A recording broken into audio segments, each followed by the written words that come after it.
మీ business ఏదైనా మీ ఊర్లో promotion చేయాలంటే అది సుమన్ టీవీతోనే సాధ్యం. ఇప్పుడే సంప్రదించండి. ప్రస్తుతానికి మనం తానూరు మండలం బోసి గ్రామంలో ఉన్నాము. బోసి గ్రామంలో మరి బామన్ రాఘవులు అనే వ్యక్తి తెలంగాణ ఉద్యమం కోసం మొదటిగా అమర నిరాహార దీక్ష వాళ్ళ స్వగ్రామమైన బోసి గ్రామంలో కూర్చోవడం జరిగింది. మరి ఉమ్మడి ఆదిలాబాద్ జిల్లాలో ఎక్కడ కూడా తెలంగాణ ఉద్యమము ఊసు లేకపోయినప్పటికీ కూడా ముదల్ నియోజకవర్గంలో కేవలం బోసి గ్రామంలో మాత్రం ఉవ్వెత్తున నిప్పు జ్వాలలగతి ఇక్కడ తెలంగాణ ఉద్యమము ఇక్కడ చేయడం జరిగింది.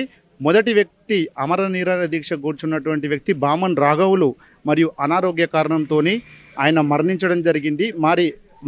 వారి కుటుంబానికి తెలంగాణ ప్రభుత్వం నుంచి ఏవైనా ఫలాలు అందాయా లేవని మనం తెలుసుకుందాం. మరి వారిది చాలా బీద పరిస్థితి. మరి ఉండటానికి కూడా ఇక్కడ వారికి ఇల్లు లేకపోవడంతో కిరాయి ఇంట్లో కూడా వాళ్ళు ఉంటున్నారు. ప్రస్తుతానికి వారు రెక్కాడితే కానీ డొక్కాడని పరిస్థితి ఉంది. మరింత పూర్తి వివరాలు మనం గ్రామస్తులకు అడిగి తెలుసుకునే ప్రయత్నం చేద్దాం.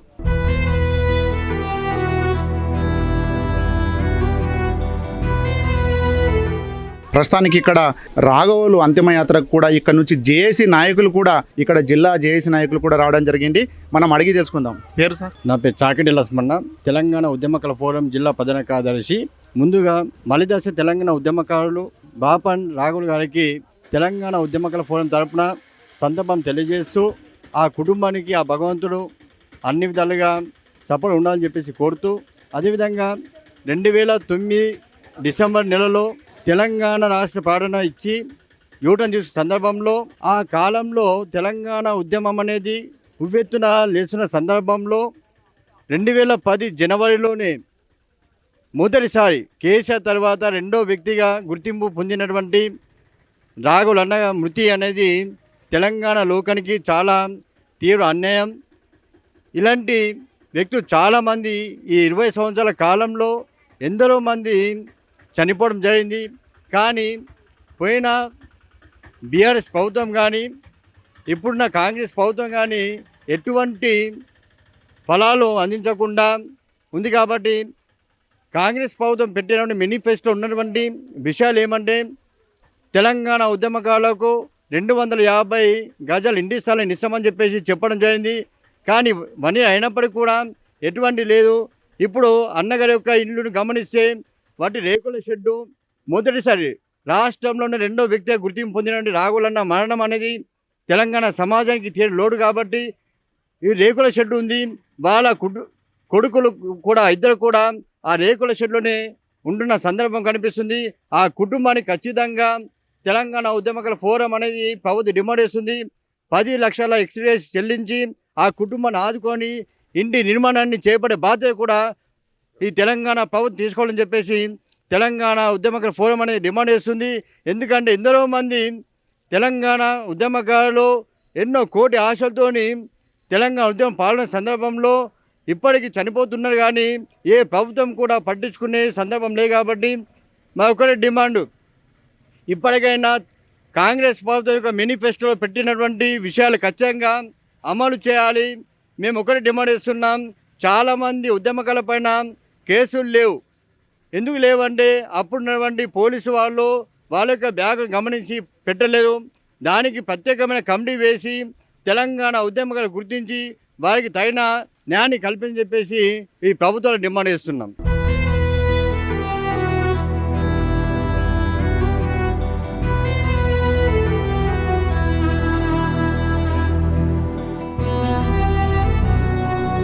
ప్రస్తుతానికి ఇక్కడ బోసి గ్రామంలో ఉన్నటువంటి గ్రామస్తులు ఉన్నారు. మనం మరిన్ని వివరాలు ఇక్కడ అడిగి తెలుసుకుందాం. ఇక్కడ చెప్పండి సార్. మరియు తెలంగాణ ఉద్యమం లోపల మాజీ సర్పంచ్ ఆనంద్ గారు అయితే తెలంగాణ ఉద్యమము ఉధృతం లేవటానికి రాఘవులు గారు మొదటిసారిగా కేసీఆర్ ఎక్కడైతే ప్రారంభించిన అమర దీక్షకు తిను కూడా అదే రోజు ప్రారంభించి 11వ రోజు ఆయనకు అరెస్ట్ చేయటము తీసుకుపోవటము అయినా ఆయన తగ్గలేడు. మా గ్రామానికి తెలంగాణ అవసరం ఉన్నది, పెత్తందారుల పరిపాలన అవసరం లేదు అని పరిపాలన చేసి మరియు అట్లనే కళాకారులైనటువంటి కనకాపూర్ నారాయణ గారు ఇవాళ ఈరోజు ఇద్దరు మరణించిండ్రు. తెలంగాణ ఉద్యమం చేసిన మొదటి వ్యక్తి కేసీఆర్ అయితే హాయిగా ఉన్నాడు. మా పేద రాఘవులు గారు ఏం లేదు, ఇల్లు లేదు, ఏం లేదు, రేకులలో జీవితం ఇలా బాధాకరమైన విషయం. ఎవరికి చెప్పినా చాలా తెలంగాణ కొరకు పోరాడి ఇలా మేము అశ్వనిర్ణయాలతో ఇలా అంత్యక్రియలు చేసినాము. ప్రభుత్వము ఒక నాయకుడికి చేస్తే అంత్యక్రియలు ఉంటాయి, అధికారికంగా చేస్తారు, కానీ పేదోడికి ఏం లేదు.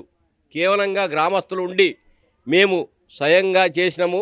కనకాపురం నారాయణ కూడా పరిస్థితి దారుణంగా అయినా కళాకారుడు అంటే లైఫ్లో రంగులు పెట్టి క్యాన్సర్ వచ్చేది అనిపోయిండు, కానీ తెలంగాణ పట్టించుకోలేదు, తెలంగాణ ప్రభుత్వం పట్టించుకోలేదు. దయచేసి బాయిరన్న కూడా లైఫ్లో తెలంగాణ వచ్చిన యొక్క మేము చిన్న పల్లెటూరు యొక్క ఈ వాక్యాలు ఎందుకు చెప్తున్నా అంటే నా వాయిస్ అక్కడ దాకా పోతుందేమో అనే చెప్తున్నా నేను తప్ప వేరే ఉద్దేశం ఏం లేదు. బాయిరన్న మరియు రాఘుల్ గారు, కనకాపురం నారాయణ దీన పరిస్థితుల్లో చనిపోయిన్లు. ఇలా ముగ్గురికి న్యాయంగా తెలంగాణ ప్రభుత్వం గుర్తిస్తే సంతోషమైన మాట. ఇలా ప్రభుత్వం నుంచి ఎవ్వరు కూడా రాలేదు, ప్రభుత్వం అధికారికంగా ఎవరు వచ్చి ఇక్కడ సందర్శించిన సందర్భాలు లేవు, ఏం లేదు. సరే ప్రభుత్వాలు మారిండొచ్చు, కానీ చేసిన పోరాటము ఇలా ముగ్గురు వలన ఇలా మా బోసులో ఉన్నదంటే తెలంగాణ యొక్క ఉద్యమకారులు ఈరన్న, అమర దీక్ష చేసిన రాఘుల్ గారు మరియు కనకాపురం నారాయణ కళాకారుడు లైఫ్లో కలర్ పెట్టి ఆయనకి మన క్యాన్సర్ వచ్చి చనిపోయిండు. దయచేసి ఇలా ముగ్గురు గుర్తించి ప్రభుత్వం ఆదుకుంటే సంతోషం మాట. ఆదుకోకుండా మేము పోరాట లైఫ్ను మాత్రం కొనసాగిస్తాము. రాఘుల్ గారికి ఎందరు కూతురు, ఎందరు కుమారులు, వారి కుటుంబం? 6 కూతుర్లు, 2 కొడుకులు. వీళ్ళకు ఉండటానికి ఇల్లు ఇంకా ఏమైనా ఉన్నదా? ఎలాంటి ఇల్లు లేదు, ఏం లేదు. లైఫ్లో యొక్క ఆయన స్టైల్ ఏమో అంటే నమ్మిద సిద్ధాంతానికే పని చేద్దామనే లైఫ్. ఈ విషయాన్ని జేఏసీ నాయకులకు కానీ, కోదండరామ్ సార్కి కానివ్వండి, జిల్లా నాయకులకు కానీ తెలపడం జరిగింది. తెలిపినము. దయచేసి ప్రభుత్వంకి దృష్టి సారించి ఇలా ముగ్గురికి న్యాయం చేస్తే మా గ్రామానికి న్యాయం చేసినట్టే. ప్రస్తుతానికి కోదండరామ్ సార్ గారు మీ గ్రామానికి వచ్చి వాళ్ళ కుటుంబానికి కూడా పరామర్శించే అవకాశాలు ఉన్నాయా? దయచేసి వాళ్ళ మనసుల మాట నేను చెప్పలేను. సంతోషము, నేను ప్రభుత్వం పరంగా కానీ ఆయన ప్రభుత్వంలో ఇలా విలీనమై ఉన్నాడు, నేను దాని గురించి కానీ సందర్శిస్తే మాత్రం ఇలా ముగ్గురికి న్యాయం చేస్తే మాత్రం బాగా మాకు మంచిగా ఉంటుంది, సంతోషపడతాం మేము ఊరు గురించి. అనారోగ్యంతో మృతి చెందినటువంటి బామన్ రాఘుల్ గారి భార్య ఉన్నారు ఇక్కడ, మనం అడిగి తెలుసుకుందాం. అమ్మ, ఎన్ని రోజులు అవుతుంది కాక ఆరోగ్యం బాగాలేదు? 2 నెలలు అయినా. ఉద్యమంలో పాల్గొన్నప్పుడు మీకు ఏమైనా తెలంగాణ ప్రభుత్వం కానీ ఏమైనా ఆదుకుందా? ఏం ఆడుకోలే. ఎన్ని రోజులు చేశారు దీక్ష? 10 రోజులు చేసి అమరణ దీక్ష 10 రోజులు చేసిండు. 10 రోజులా? 100 రోజులు దీక్షలో ఉన్నాడు, 10 రోజులు అమరణ దీక్ష చేసిండు. అప్పటి నుంచి ఆరోగ్యం ఇలాగనే ఉండేనా, ఏదైనా అప్పటి నుంచి హెల్తీగా ఉండేనా, లేకుంటే అప్పటి నుంచి కొద్దిగా డౌన్ అయింది? డౌన్ అయింది అప్పటి నుంచి డౌన్ అయింది. ఎన్ని రోజులు వస్తుంది? 2 నెలల సంది హాస్పిటల్లో దింపుకుంటే ఏరిన. మీ పరిస్థితి మరి చూస్తే మొత్తం రేకులు కనిపిస్తున్నాయి, మరి రెక్కాడితే డొక్కాడని పరిస్థితి అయితే తెలుస్తుంది మిమ్మల్ని చూస్తే. మరి ఇంటికైతే పెద్ద దిక్కునైతే కోల్పోయారు. మరి తెలంగాణ ప్రభుత్వానికి మీరు ఏం కోరుకుంటారు? ఏం కొనుక్కురారా సారు, మాకు ఇంత ఇల్లు కట్టి ఇల్లు అయిపోయా, మాకు ఉండగలిగి ఇల్లు లేదు. భర్త అయితే వాయా, నాకేం లెక్కలు ఆడేటట్టు లేదు సార్. నేను ఇప్పుడు నా కొడుకుల పరిస్థితి కూడా మంచిగా లేదు, వాళ్ళు పిసనిండలు. నాకు ఇప్పుడు వాళ్ళు బతికియాలి, ఇక నేను ఎట్లా బతకాలా? ఉండదానికి ఇంత ఇల్లు కట్టి ఇల్లు మాకు కేసీఆర్ ప్రభుత్వంలో ఏమైనా మీకు తెలంగాణ ఉద్యమంలో ఏమైనా ప్రతిఫలాలు అందాయా? ఏమందలేదు సార్, మాకు రూపాయి అందలేదు. మస్తు కష్టపడ్డాడు, దీక్ష చేసిండు, కానీ ఏమి మా ఇంటి పెట్టినాం కానీ మాకేం 1 రూపాయి రాలే. ఇప్పుడున్న ప్రభుత్వానికి మీరు ఏం కోరుకోవాలనుకుంటారు, ఏం చెప్పాలనుకుంటున్నారు? మాకు ఇల్లే కట్టియాలా, ఇల్లు కట్టియాలా, ఏమన్నా మాకు సాయం చేయాలి. నేను ఇప్పుడు నా భర్త ఆయా, నేను ఎట్లా బతకాలా?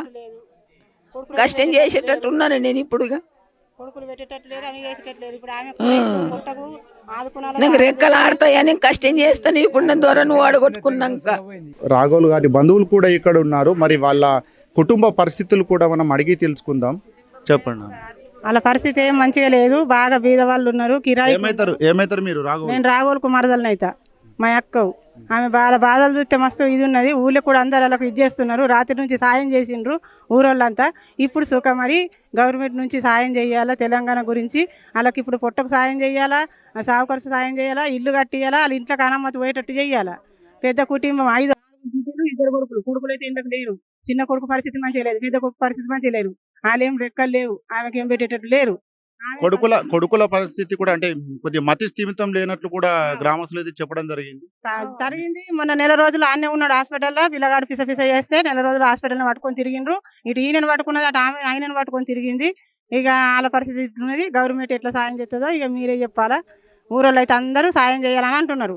రాత్రి నుంచి ఆలే చేస్తున్నారు. ఛాయలు, టిఫిన్లు మొత్తం ఆలే కట్టుకున్నారు. ఇప్పుడు గవర్నమెంట్ కట్టుకోవాలి. ఇక మరి గ్రామస్తులు అంతా కలిసి కూడా ఇక్కడైతే సాయం చేయడం జరిగిందని అంటున్నారు. మరి మీరు ప్రభుత్వానికి ఏం కోరదలుచుకుంటున్నారు? ప్రభుత్వానికి ఏదైతే ఉద్యమం చేశారు కదా, రాఘోల్ గారు మొట్టమొదటిగా అమర నిరాహార దీక్ష చేశారు. తెలంగాణ ఉద్యమంలో గ్రామస్తులందరినీ కూడా చైతన్యం కలిపి దీక్ష చేయడం జరిగింది. మరి ఉమ్మడి ఆదిలాబాద్ జిల్లాలో ఎక్కడ కూడా లేని విధంగా ఇక్కడ అమర నిరాహార దీక్ష జరిగింది. మరి ప్రభుత్వానికి మీరు ఏదైతే ప్రభుత్వము మేనిఫెస్టోలో తెలిపిన ప్రకారము ఏదైతే ఉద్యమ నాయకులకు ఇస్తున్న ఇంటి స్థలాలు కానివ్వండి, మరి ఇతర హామీలు కానివ్వండి, అవి మరి తొందరగా నెరవేరిస్తే బాగుంటుందని ఏదైనా మీరు కోరుకుంటున్నారు? కోరుకుంటున్నాం. 6 బిడ్డలు ఉన్నారు. ఇప్పుడు అలా బిడ్డల పరిస్థితి ఏం కాల. మరి కుటుంబం అయితే పెద్దగా ఉన్నది. మరి మేము కూడా ఇప్పుడు అందరం ఈయనే ఉంటాము. మరి అన్నీ అయిపోయిందాక మేము పోయేటోళ్ళం కాము. మాకు ఇప్పుడు ఇవన్నీ సాయం చేయాలా, ఇల్లు కట్టియాలా. వాళ్ళ అనుమతి ఇంట్లోకి వాళ్ళు ఏం కట్టేటట్లు ఏం చేసేటట్లు కూడా లేరు. మొత్తం ఆలే కట్టించి అన్ని శిస్తు చేసి అనుమతి ఇంట్లో పోయేటట్టు చేయాలా. మరి ఇప్పుడు గవర్నమెంట్ దానికి కూడా పింఛన్ ఇవ్వాలా. పింఛన్ లేదు, ఏం లేదు. పింఛన్ కూడా ఇవ్వాలా. ఆడపిల్లలు ఉన్నారు, ఆడపిల్లలకి ఏమైనా సాయం చేయతందుకు ఆమెకు కూడా కొంచెము సాయం చేయాలి గవర్నమెంట్. మరి కొడుకులకు ఏదైతే హాస్పిటల్ ఖర్చులు అంటే అనారోగ్యంతో ఉన్నటువంటి ఖర్చులు కానివ్వండి, హాస్పిటల్ ఖర్చులు కానివ్వండి ఎలా చేశారు? 50,000 ప్రైవేట్లో ఒకసారి పెట్టినాం, ఒకసారి 40,000 పెట్టిండ్రు. అని కొడుకులు వాళ్ళు ఏం కట్టుకోలేరు. ₹1,00,000 అయినాయి. మళ్ళీ గవర్నమెంట్లో వేసిన పైసలు లేకపోయినాయి. గవర్నమెంట్లో అయితే ఇప్పుడు ఇంటికి మళ్ళీ తిరిగి వచ్చింది. అదే ప్రైవేట్లో ఉంటే ఇంకా 4 రోజులు బతుకుంటుండేనేమో. ఇక వాళ్ళ తన పరిస్థితి లేక ఆలీలు ఇచ్చిన పైసలతో ఇప్పుడు అవి కూడా అప్పై కూర్చున్నది. ఆ అప్పు కూడా ఇప్పుడు చెయ్యాలి. ఇప్పుడు ఈ ఉన్నటువంటి ఇంటి స్థలము వేరే వాళ్ళది అంటే ఇక్కడ ఉంటున్నారు, కిరాయికి ఉంటున్నారు.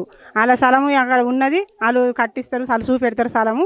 మరి ఇక కొనుక్కొని కట్టియాలని కోరుకుంటున్నాం. చూశారు కదండి, ఇక్కడ బోసి గ్రామంలో మరి రాఘోలు గారు అంటే ఉద్యమం చేసినటువంటి అమర నిరాహార దీక్ష చేసినటువంటి రాఘోల్ గారు మరి ఆయన అనారోగ్యంతో అయితే చనిపోవడం అయితే జరిగింది. వారి కుటుంబాలకు కానివ్వండి, గ్రామస్తులకు కానివ్వండి, మరి జేఏసీ నాయకులను కూడా మనము అడిగి తెలుసుకున్నాం. ఇక్కడ వీరి కుటుంబ పరిస్థితి అయితే చూస్తే అయితే చాలా ఘోరంగా ఉంది. ఎందుకోసం అంటే వేరే వాళ్ళ ప్లేస్లో ఇక్కడ రేకులు వేసుకొని ఉండడం జరిగింది. రొక్కాడితే కానీ డొక్కాడని పరిస్థితి ఉంది. ఏదైతే ప్రభుత్వం మేనిఫెస్టోలో అయితే వాళ్ళు ఉద్యమకారులకైతే ఆదుకుంటాం ప్రతి విధంగా అని ఇంటి స్థలాలు కూడా ఇస్తామని చెప్పడం జరిగింది. మరి ఏదైతే తొందరగా కూడా మాకు ఇస్తే బాగుంటుంది, మా పరిస్థితి చాలా ఘోరంగా ఉంది అని అయితే వీళ్ళు వేడుకుంటున్నారు ప్రభుత్వానికి. వీళ్ళతో పాటు మరి బాయి ఈరన్న మరియు కనకాపూర్ నారాయణ సార్ గారు కూడా వీళ్ళు కూడా వాళ్ళు మరణించడం జరిగింది. ఈ గ్రామం నుంచి చాలా పెద్ద ఎత్తున కూడా ఉద్యమాలు చేశారు. ఈ గ్రామంలో దాదాపు ప్రతి ఇంటి నుంచి కూడా ఒక ఉద్యమకారులు ఉన్నారు. కానీ ప్రత్యేకంగా అమర నిరాహార దీక్ష చేసినటువంటి వారు కేవలం బామన్ రాఘోలు మాత్రమే. మరి ఆయన అయితే స్వర్గీయసులైనారు కాబట్టి వారి కుటుంబాన్ని చూస్తే అయితే చాలా బాధగా ఉంది.